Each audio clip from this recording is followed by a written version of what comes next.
5 ম্যাচের টি-20 সিরিজের প্রথম ম্যাচে হারারের ক্রিকেট মাঠে মুখোমুখি হয় ভারত ও জিম্বাবুয়ে, যেখানে সদ্য টি-20 বিশ্বকাপ শিরোপা জিতে আসা ভারত হেরে যায় 13 রানে। জয় দিয়েই ঘরের মাঠে সিরিজ শুরু করল সিকান্দার রাজার দল।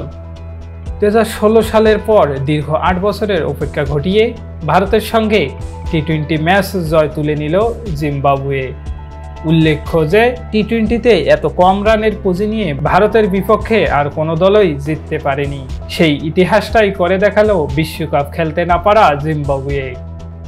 একদিকে সদ্য সমাপ্ত বিশ্বকাপ জয়ের আনন্দ পুরো ভারত জুড়ে, ঠিক সেই মুহূর্তে কোহলি ও রোহিতের উত্তরসূরিরা জিম্বাবুয়ের কাছে হেরে দেশকে হতাশা উপহার দিলেন। সেটিও আবার বিশ্বকাপে সুযোগ না পাওয়া জিম্বাবুয়ের বিপক্ষে। ব্যাটারদের ব্যর্থতায় একটা সময় 47 রানে 6 উইকেট হারিয়ে বড় হারের সংখ্যায় ছিল ভারত।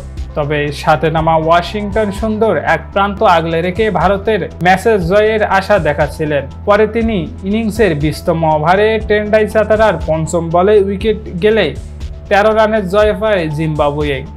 যদিও বিশ্বকাপ দলের কোনো ভারতীয় ক্রিকেটাররাই এই সিরিজের স্কোয়াডে নেই, তবুও প্রায় সকলেরই আইপিএল খেলার অভিজ্ঞতা আছে।